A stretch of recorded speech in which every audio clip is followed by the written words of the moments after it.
Thank you for coming, the few of you who decided to come to this session. My name is Nick Dusek, the Assistant Director and a Research Facilitator at CCAST, which stands for the Center for Computationally Assisted Science and Technology.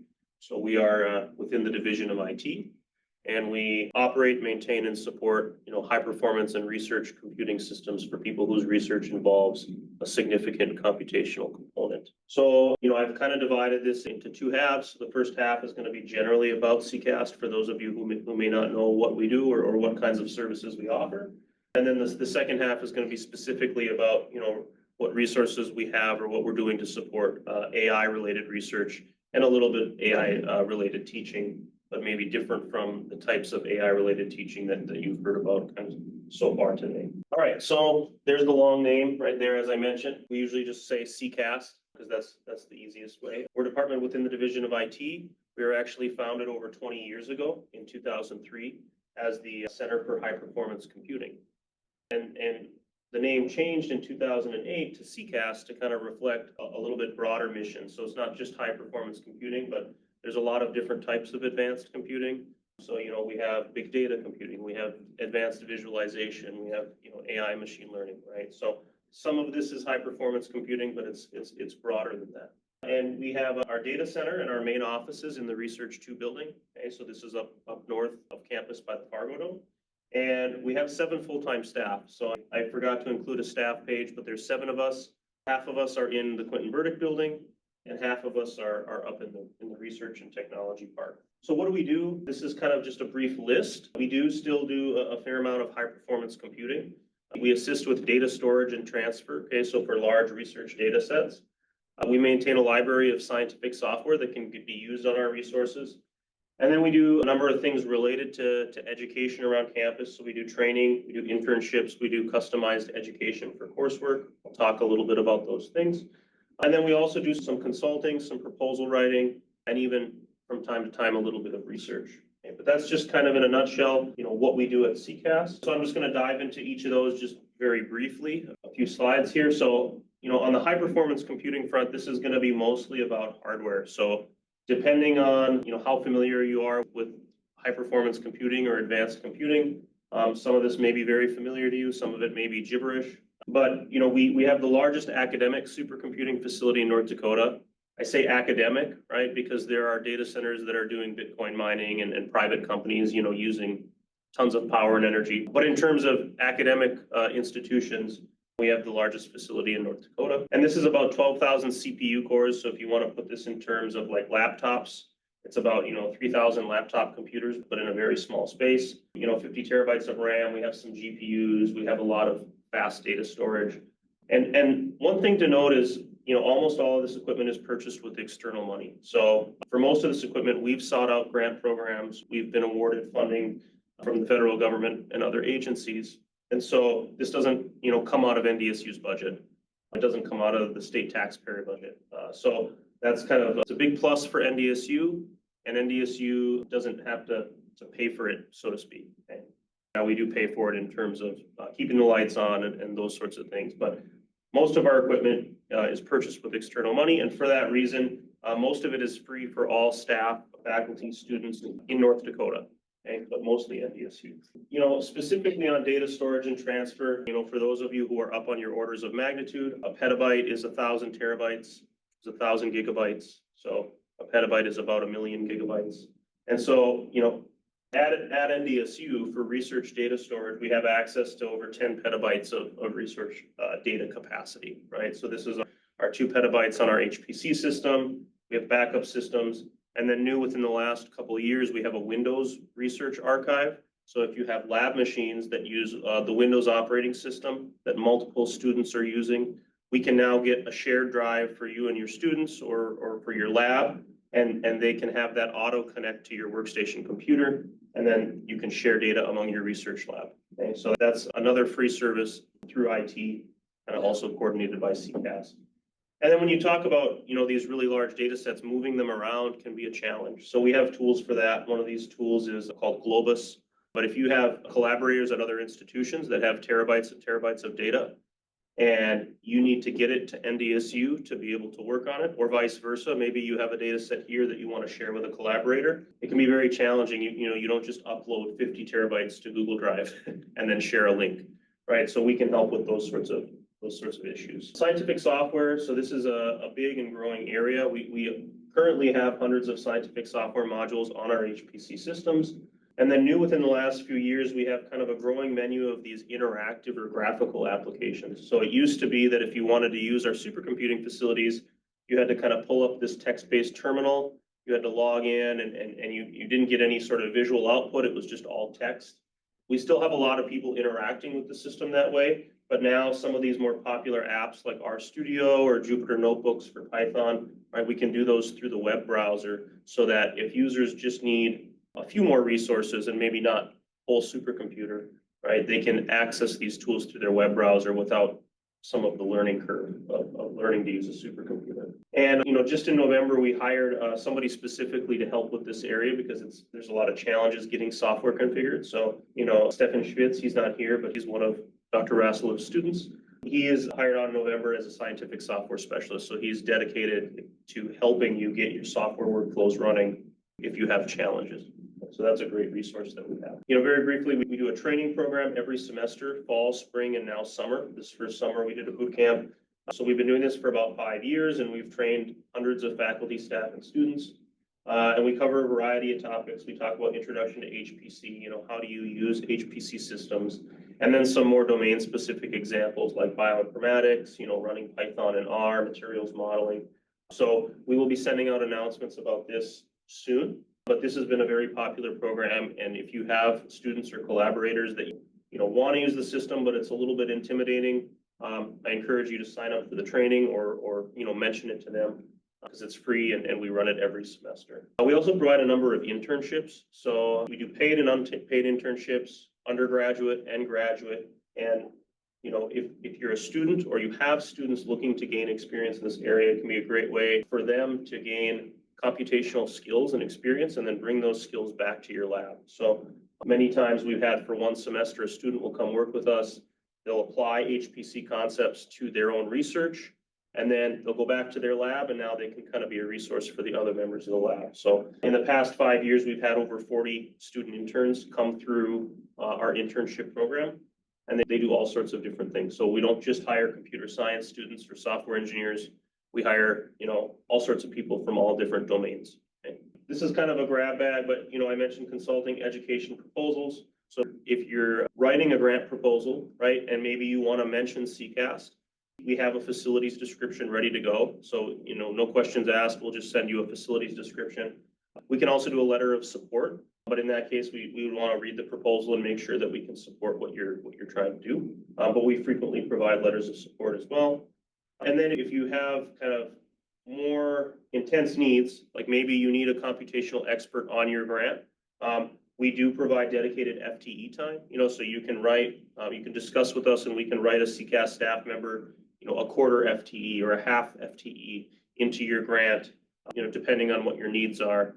And then we can help you develop those computational parts of your research proposal. And then we do focus training for individual groups or departments. We do guest lectures by request. So a couple of times professors said, hey, I want to integrate like a brief introduction to CCAST into my course. We can come and give a couple guest lectures on, how briefly to get started. And then research, I want to mention this, we're not a research center. So this isn't our main mission. Our main mission is to support research. But because of our expertise and our skills, many of us at CCAST do research, a small amount of research on the side, so to speak. And so, among our 7 staff members, we have over 40 years of experience in high performance computing, scientific computing, and it's across all sorts of different areas.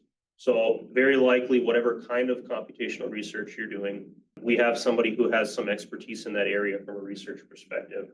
And this is, our executive director, Dr. Kong Wong. He's not here today, but this is just an example of a really nice paper that he actually published. So occasionally we will publish papers, but that's not our main mission. So that was kind of like a crash course in CCAST, who we are, what we do. For the remainder of the talk, I want to talk specifically because it's the theme of the conference about what we're doing to support AI research and teaching at NDSU. So you can see I kind of have this empty grid here. We're going to fill in each box in this grid as we go. But the main kind of scheme we're going to follow here is we're going to look at 3 different areas. So our data center infrastructure, so this would be like hardware, right, that we have for AI, software and tools, and then training and support. Okay. And then, going from left to right column wise, we're going to look at what's available now today that you can use, what we're working on or what's in progress. And these are going to be things that will probably be coming online within this academic year. And then what we're looking at in the future. So these could be aspirations. They could be things we're keeping an eye on. Doesn't mean they're for sure coming, but as Dr. Platt mentioned, the pace of change is really overwhelming. And so we're always looking at what's kind of coming in this area. So for data center infrastructure, we have the data center power and cooling. So in our facility, let's see which way, that way. Okay. Our facility up in the Research 2 data center, we have a data center power and cooling for up to 1 megawatt of IT load. Okay, so this is enough to power like a small town. It's quite a lot of power.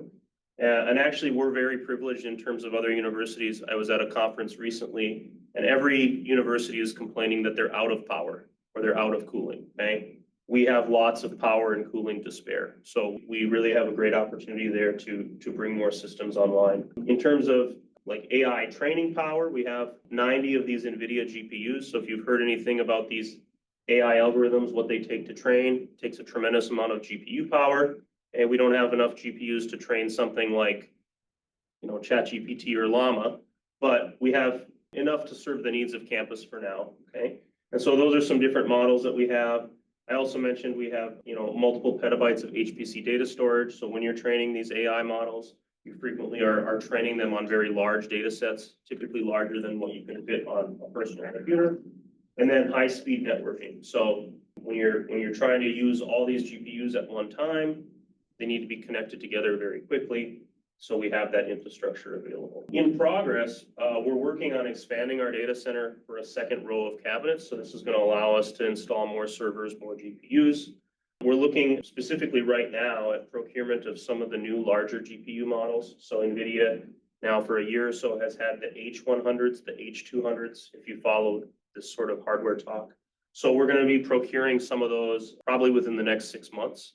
And what this is going to allow us to do is the bigger the cards get, the more memory they have. And so you can, train larger models. That's really the benefit of those. And then we're going to do some evaluation of NVLink for some GPU to GPU communication. So those are all things that are happening right now this year. Looking to the future, we are working on an NSF MRI proposal for an AI-focused cluster. Okay, so it's been a few years since we had our most recent MRI award. So we'll be looking in the range of, maybe $3 or $4 million for this next one to try to deploy something that's very specific to AI. And then we're going to be looking at some new GPU architecture. So there's always something else coming. NVIDIA now has their own CPU architecture. It's called Grace Hopper. AMD is trying to, come out with some new GPUs. So those are all things we're looking at. And then some of these all-flash data storage systems, if you follow this area, maybe you know what that means. If not, it just means kind of the next generation of really fast data storage. So, when you're working with huge data sets, as fast as you can move them into the GPU, that's going to determine, part of your performance. So that's probably, I don't know, the wonkiest part of the talk. If you follow a lot of this, maybe you're familiar with some of these terms. If not, that's okay. In terms of software and tools, so for those of you who have been doing, trained a neural network or doing any sort of machine learning, right now, we do have the popular AI machine learning frameworks available on CCAST. So we have TensorFlow, we have PyTorch, we have Keras, we have a variety of other machine learning frameworks. And we are starting to have tutorials now for training neural networks on CCAST. So we have a really nice knowledge base article. If you have students who are really new to this area, they can kind of hop on CCAST, follow the instructions, and train a small neural network, okay? And then we also have GPU-enabled Jupyter notebooks. So a lot of times we'll get students who are saying, well, I was using Google Colab, right? Because, it's a free service. Well, then Google Colab starts charging me and I can't use that anymore. So we have a similar interface available on CCAST where you can do some of this work interactively with a GPU like you would do on Google Colab. In progress, we're really working on developing more tutorials and guides for these tools because we've realized this is a major pain point for students. So students in all fields are coming to NDSU as graduate students. They're starting their program, and then their advisor is saying, okay, we need to apply AI to this problem. You're going to be the student to do it. And we find that they struggle a lot because there's just a lot to learn. So we're trying to develop more tutorials and guides for those tools. We're working on a couple right now. And we're also trying to deploy more batteries included workflows. So more of those kind of stepwise tutorials that can say, okay, here are all the steps. If you finish all the steps, you will have trained, a large language model, for example, or, an image recognition model. And then we're trying to integrate more of these things into our graphical tools or our interactive tools so that people can just go into the web browser, kind of point and click, select the framework they need, and then they can just start running their code. In the future, we're having some researchers who they're using 1 or 2 GPUs on a single server, and they're running out of memory or they're running out of horsepower, right? So we're working on coming up with workflows where we can run on multiple or many nodes at once. And that's really what these larger companies are doing when they say they train something on 10,000 or 50,000 GPUs. They're doing what's called distributed deep learning. And so as you can imagine, from regular deep learning to distributed deep learning, everything gets more complicated. So we're looking at how to make that easier for people if they need to scale up their code. Okay. We're looking at some custom AI environments for the classroom. So these could be through that Jupyter Notebook interface. And so if you're a professor and you want to integrate AI training in your course, so you want your students to have some experience with, okay, here's a data set of weed images. We're going to train a neural network to recognize which one is the weed and which one is the soybean plant. We're working on kind of creating some of those environments so that the professor doesn't have to configure everything themselves, but maybe they can get their students started more quickly with less issues. And then one thing that we're seeing emerge as a need is platforms for real-time AI inference. So just briefly, the way kind of most AI workflows work is there's your training and your inference. So in your training, you're taking your data set, you're training a model to do some sort of prediction or generative task. And then in the inference stage, you're deploying that model and you're letting it do what you trained it to do, right? And so naturally, if our researchers are spending all this time and energy training these models, the next thing they're going to want to do is run them kind of in the wild, right? So taking that same example of weeds, if you train a network to identify weeds in the field, the next thing you're going to want to do is you're going to want to take your phone out into the field, take a picture, and then in real time, have it compute whether that image is a weed or not. So we don't have those systems yet, but it's something we're looking at, a place for researchers to deploy their models so that they can run in real time and be accessible to whatever applications they're using. And then the last kind of category is training and support for AI. So right now I mentioned we have our regular training program in advanced research computing. We have a lot of staff expertise in AI and machine learning. So I mentioned our scientific software specialist that we hired. I have some experience in this area too, and we have a couple others. Okay, so as a staff group, we have expertise in this area. And we've been providing a lot of individual support lately for users who are struggling with AI workflows.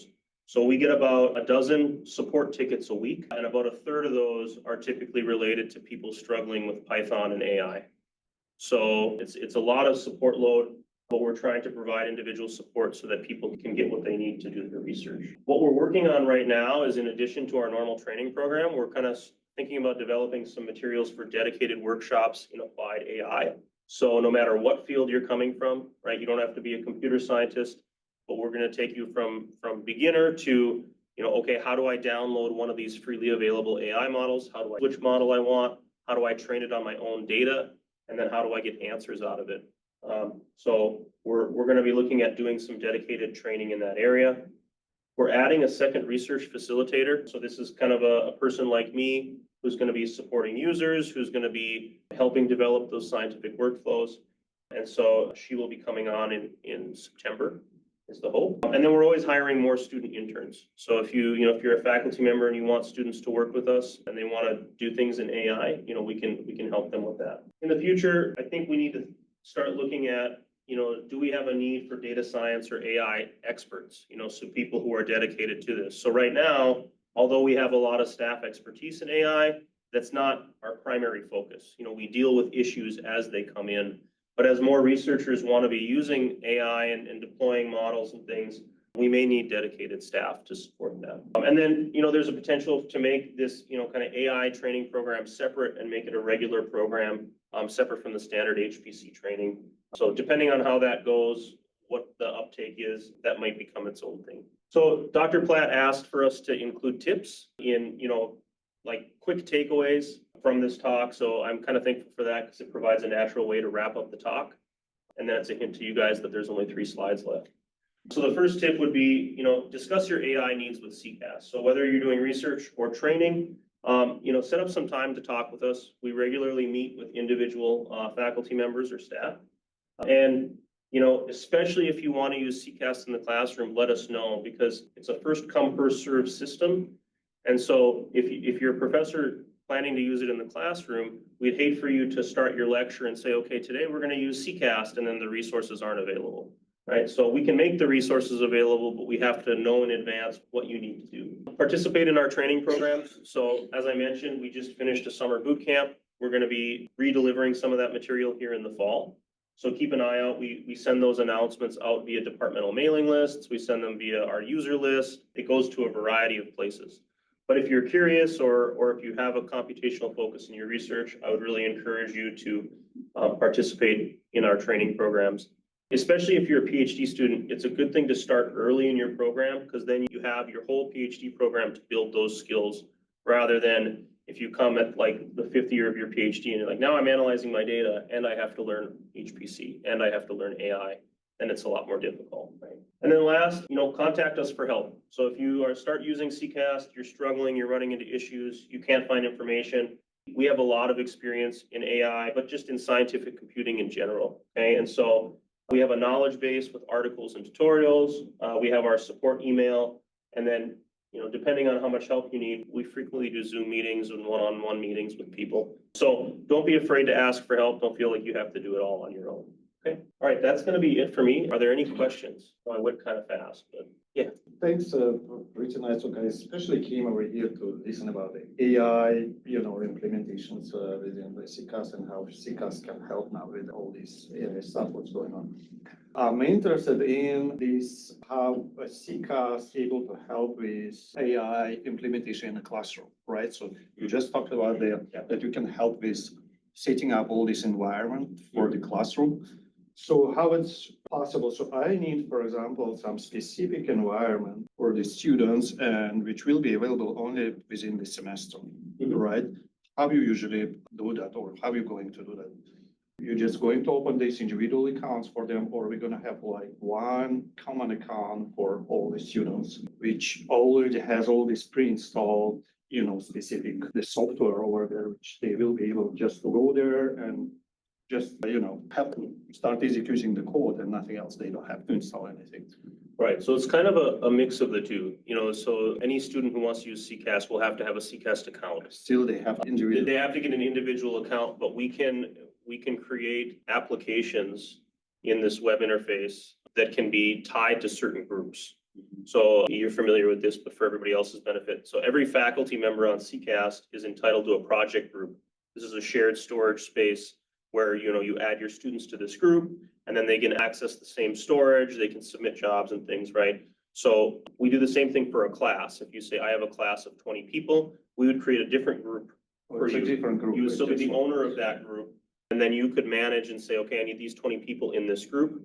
So they'd still have their own CCAST account. But when they log in, they would see some additional resources that not everybody else has access to. Now, how those come to be is kind of more like a small collaboration between us and you. So like what we would ask you is, okay, what type of exercise are you hoping to do in your class? Have you done this exercise before? Do you have like some example code, some example data? Because we would want to reproduce, say you had a few assignments from a previous semester. We would want to reproduce and make sure we can run those and then make sure that the environment that we install all the packages in and provide is ready to go, when the semester starts. So that's why I typically say a semester in advance of when you have to teach your course to let us know so that we can start those conversations and start to get those things ready. Yeah.